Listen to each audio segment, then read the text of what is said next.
Today, I'll be showing off some of the weirdest Rubik's Cubes that I own. But let's start off with the least weird Rubik's Cube, which is, of course, the original 3x3 Rubik's Cube. This does not need an introduction. It is the most common puzzle that you can find. But as the video goes on, the puzzles will get weirder and weirder into cubes that you've never seen before. Next up, slightly more exciting, but still pretty common, we have the Pyraminx. Even if you don't cube, you've probably seen one of these before. It's a very popular event in the official WCA. Now this may look like a normal Rubik's Cube until you flip it upside down. This is called a 3x3x2 Rubik's Cube, and this would be ranked lower on the list if it wasn't for this, which is completely messed up, but apparently it's an actual feature of the cube, so it deserves to be a little bit higher. But now things are about to get exciting, because next up we have the Fruit Cubes. These are actually so aesthetically pleasing to look at, but the reason they're ranked this low is because in reality, they turn the exact same way as a 3x3 Rubik's Cube, which is kind of lame. Next up, we have something that doesn't even look like a Rubik's Cube. It is the Rubiks Clock. Basically how this works is that there's two faces and there's 9 dials on each face, and the objective is to get all the dials to point up by turning these gears and pins in a specific way. It's kind of confusing, but if you figure out how to solve it, it is sort of like a Rubik's Cube.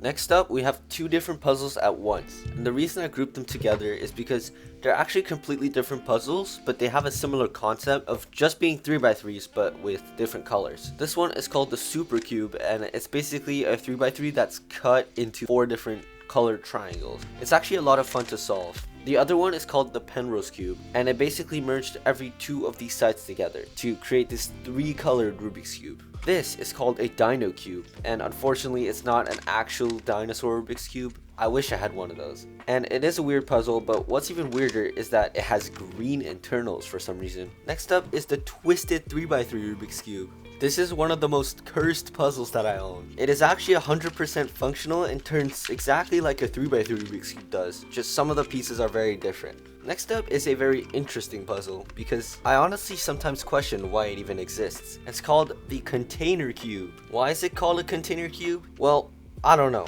I didn't name this cube, but I can tell you this is one of the most confusing puzzles that I've ever solved, and it is not fun at all. Apparently it solves the exact same as a Scube, which is a WCA event. Like, how is this a Scube? Like, this is what I'm saying. Like, this puzzle is not fun to solve at all. Now we're getting to some of the weirdest puzzles that I own. This is called the Master Morphings. You may be wondering, oh, well, didn't we already see this puzzle before? but the previous one was called the Pyraminx, which turned like this, but the Master Morphings actually turns a little bit differently. It is actually a lot more difficult than the Pyraminx, and I still haven't solved this cube yet. Now this is the Gear Cube. It is one of the coolest Rubik's Cubes that I own, except for the fact that it's white plastic and it kind of looks terrible. I really wish I had gotten a black plastic version. Despite the Gear Cube looking like a very difficult puzzle, it's actually pretty easy. You kind of just turn in one direction all the time and it just starts solving itself. I don't really know how it works, but you can kind of just solve it accidentally if you just like try.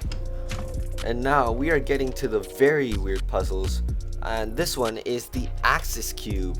I believe it is the same as a 3x3, except everything is like skewed to one of the side, which is sort of why it's called the Axis Cube. It's kind of just the 3x3 axis to the side. I don't even know if that's a word.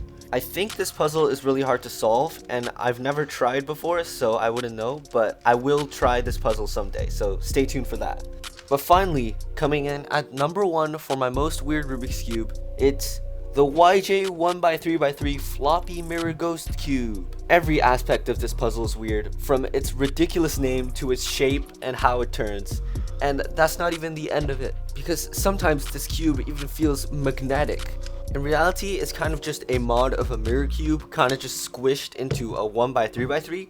But the thing is, it's not actually a 1x3x3, because instead of turning on 4 sides like normal Rubik's Cubes do, this one can turn on 5.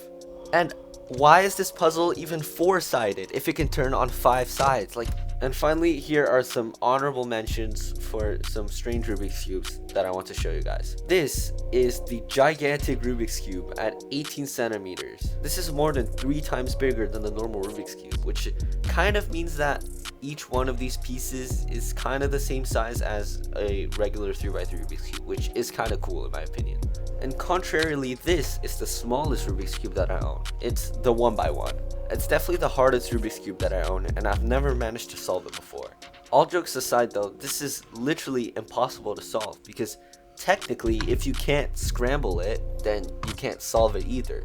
And finally, these are just two 3x3s but switched up a little bit. This one is called the concave 3x3, which basically just has big corners.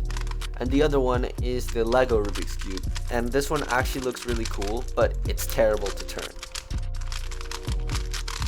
So yeah, that is it for this video. It was a little bit of a different style video than I usually do, and I hope you enjoyed it. I have a competition coming up, so there will be no videos for like the next few weeks because I need to practice. But once that comp's over, I will be uploading a vlog to this channel, so stay tuned for that. And yeah, thanks for watching, and I'll see you next time.